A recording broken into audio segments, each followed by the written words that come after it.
अब क्लासिफिकेशन, बहुत सारे क्लासिफिकेशन पढ़ेंगे अभी, ये तो अभी बेसिक स्टार्ट हुआ है। On the basis of number of halogen atom.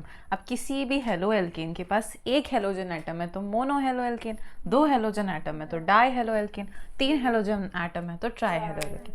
जैसे कि C2H5X, इसके पास एक हेलोजन एटम है तो मोनो हेलो एल्केन हो गया। जैसे CH2X, CH2X, इसके पास दो है तो ये डाई हेलो एल्केन हो गया। ऐसे ही CH2X, CH2X, CH2X, इसके पास तीन हेलोजन एटम है तो ये ट्राई हेलो एल्केन हो गया। अच्छा, क्या तुम इसका जनरल फॉर्म बना सकते हो? Very good. तो ये हमने कैसे बनाया? एल्केन का क्या होता है, CnH2n+2 होता है, यही होता है जनरल फॉर्म एल्केन के लिए। इसमें से हम क्या करते हैं, एक हाइड्रोजन को हटा के एक हेलोजन लगा देते हैं, तो एक हाइड्रोजन को हटाएंगे तो यहाँ 1 आएगा और एक हेलोजन लग जाएगा, तो ये जनरल फॉर्म होता है। इसको यहाँ अच्छे से लिख लेना, CnH2n+1X, जनरल फॉर्म। इसके लिए भी बना सकते हैं जनरल फॉर्म, CnH2n, इसमें से 2 निकालेंगे तो बस 2n तक रह जाएगा और x क्या हो जाएगा, 2 हो जाएगा। ठीक है, ये इसके लिए जनरल फॉर्म हो गया। इसके लिए भी हम बना सकते हैं CnH, अब क्या करेंगे, 2n में से भी एक 1 माइनस करेंगे तो 2n-1 और x 3 हो जाएगा। इतने सारे याद करने की ज़रूरत नहीं है, सिर्फ फर्स्ट वाला पूछते हैं। ये तो मैंने ऐसे ही तुम्हारे रेफरेंस के लिए लिखवा दिया, पूछेंगे फर्स्ट वाला। फिर होगा try hello arenes, try hello, जैसे कि ये एक बेंजीन ग्रुप या फिर एराइल ग्रुप है। ठीक है, इस एराइल ग्रुप पे एक हेलोजन है तो मोनो हेलो एरीन्स। अगर इसी एराइल ग्रुप पर 2 हेलोजन ग्रुप लगा दिए हमने तो ये क्या हो गया, डाई हेलो एरीन्स। अगर इसी पर हमने 3 हेलोजन ग्रुप लगा दिए तो ये ट्राई हेलो एरीन्स हो गया। इसका नहीं पूछेंगे जनरल फॉर्म, पर अगर तुम बनाना चाहो तो बना सकते हो। ये बेंजीन है, C6H6 है, इसमें से एक हाइड्रोजन कम करेंगे और एक हेलोजन लगा देंगे। बनाना चाहो तो बना सकते हो, पर पूछते नहीं है एग्जाम। हाँ, अब on the basis of hybridization of carbon atom to which the halogen is attach. अब इसका मतलब क्या है, देखो इसमें 2 कंडीशन हो सकती है, या तो हेलोजन एटम sp3 कार्बन से कनेक्टेड है, देखो ये कार्बन sp3 है ना, या फिर हेलोजन एटम sp2 कार्बन से कनेक्टेड है। sp2 में भी 2 केसेस हो सकते हैं कि बेंजीन से कनेक्टेड होगा तो भी तो sp2 कार्बन से कनेक्टेड है। तो फर्स्ट हम वो सारे क्लासिफिकेशन पढ़ रहे हैं जिसमें जो कार्बन हेलोजन है वो sp3 कार्बन से कनेक्टेड है, उसके बाद हम sp2 वाला पढ़ेंगे। ठीक है, इसमें भी एक क्लासिफिकेशन है, halogen is attached to sp3 carbon atom.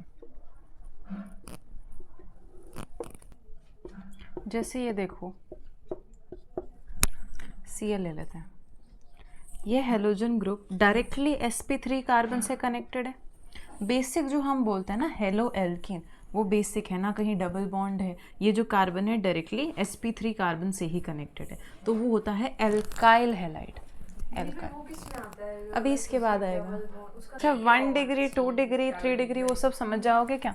जैसे यहाँ पर मैंने CH3 1 बनाया है, अगर मैंने यहाँ 2 बना दिया होता CH3, यहाँ भी CH3 और यहाँ पर Cl लगाया होता तो ये 2 डिग्री हो जाता।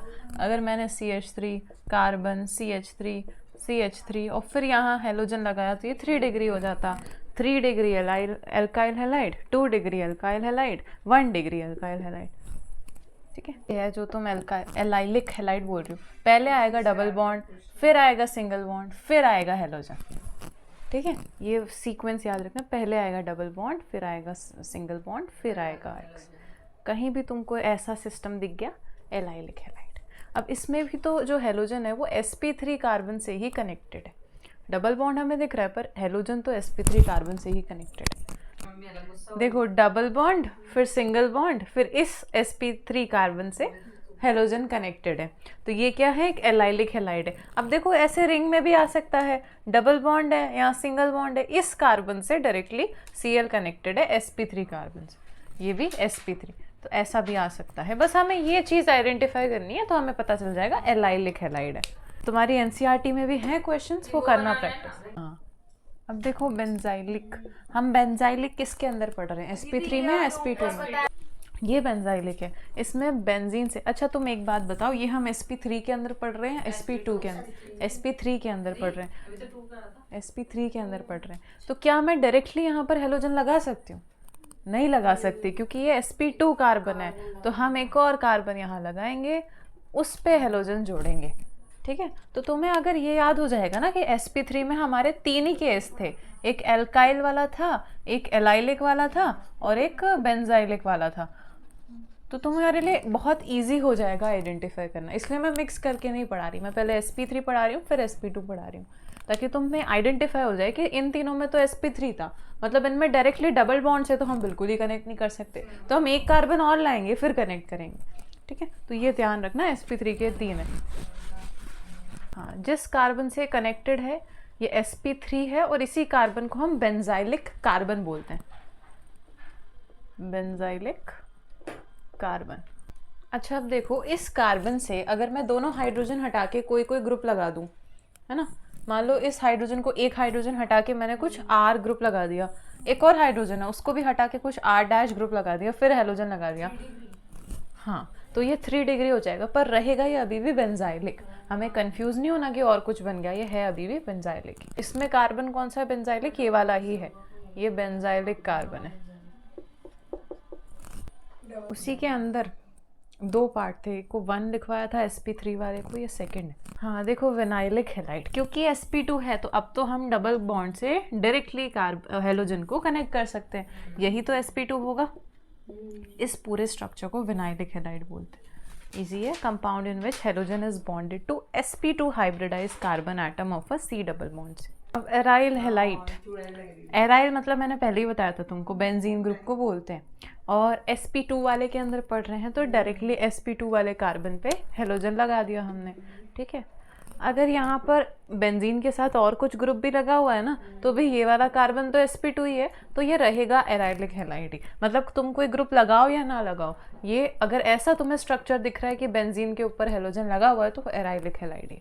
ठीक है, अब ये मिटा दो विनाइलिक हैलाइड। अब अपन देखो थोड़ा सा रिवाइज करते हैं, sp3 के अंदर हमने क्या क्या पढ़ा? एल्काइल हैलाइड, एलाइलिक हैलाइड और बेंजाइलिक हैलाइड पढ़ा। एल्काइल में क्या था? बेसिक CCX वाला था, मतलब नॉर्मल हेलो एल्कीन की चेन। एलाइलिक में क्या पढ़ा हमने? डबल बॉन्ड सिंगल फिर X लगाया, नहीं डबल बॉन्ड सिंगल, फिर यहाँ कार्बन होगा sp3 वाला, फिर X लगाया। बेंजाइलिक में हमने क्या पढ़ा? एक बेंजीन रिंग होगी, उस पे एक कार्बन लगा होगा, फिर हेलोजन लगा होगा। अब sp2 वाले में हमने 2 पढ़े, एक विनाइलिक वाला पढ़ा और एक एराइल वाला पढ़ा। विनाइल में हमने डबल बॉन्ड पे ही सीधा हेलोजन लगा दिया, एराइल में भी हमने बेंजीन पे ही सीधा हेलोजन लगा दिया। ठीक है, हो गया रिवाइज। अब देखो इसको कैसे याद रखना है हमको।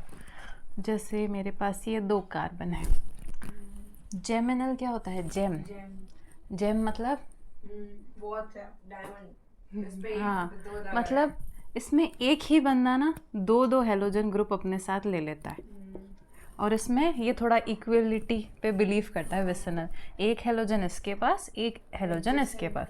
हाँ, मतलब एडजेसेंट कार्बन एटम्स पर 2 हेलोजन होंगे, जेमिनल में एक ही कार्बन एटम पर 2 हेलोजन होंगे। ठीक है, ये दोनों स्ट्रक्चर है। एक और चीज़ इसमें ध्यान रखो, इसका नोमेनक्लेचर हम करते हैं एल्काइलिडीन हैलाइड, जैसे कि ये इथाइल है तो इथाइलिडीन हैलाइड, और अगर यहाँ पर क्लोरीन ले लिया तो इथाइलिडीन क्लोराइड। इसमें हम डाई नहीं लगाते, है तो 2 पर फिर भी हम डाई नहीं लगाते, पर इसमें हम डाई लगाते हैं। एल्काइलिन, ये एल्काइलिडीन था, ये एल्काइलिन है, और डाई हैलाइड। जैसे अगर इथाइल होगा तो इथाइलिन डाई क्लोराइड, इस तरह से नाम देते। इसमें डाई नहीं लगाते, चाहो तो अलग से मेंशन कर देना कि इसमें डाई नहीं लगता है, इसमें डाई लगता है। ठीक है, जैसे अगर हम ले लेते हैं CH3 CH2 Cl2, Cl2 मतलब इस कार्बन से ही 2 Cl लगे हुए हैं, है ना। अगर मुझे ये वाला स्ट्रक्चर इसी की फॉर्म में दिखाना होता तो CH2Cl CH2Cl, इसको मैं ऐसे लिखती, तो इसमें अब रिप्रेजेंट हो रहा है ये Cl इसके साथ है, ये Cl इसके साथ है, पर ये Cl2 का मतलब है इसी कार्बन के साथ दोनों Cl लगे हुए हैं, तो इसका नाम हम कैसे लिखेंगे? इथाइल ग्रुप है तो इथाइलिडीन, इथाइलिडीन हैलाइड की जगह क्लोराइड। ठीक है, और इसका नाम हम कैसे लिखेंगे? Ethylene, ethylene dichloride. ठीक है। कभी कभी क्या क्वेश्चन में तुमको ऐसे ही देंगे, तो तुम्हें पता होना चाहिए कि इथाइलिडीन नाम जो है वो जेमिनल का होता है और इथाइलीन जो है वो विसिनल का होता है। कभी क्वेश्चन में डायरेक्ट भी बोल देंगे कि जेम, ऐसे जेम इथाइल क्लोराइड, ऐसे विसिनल को विस लिख देंगे, तो हमें समझ में आ ही जाएगा।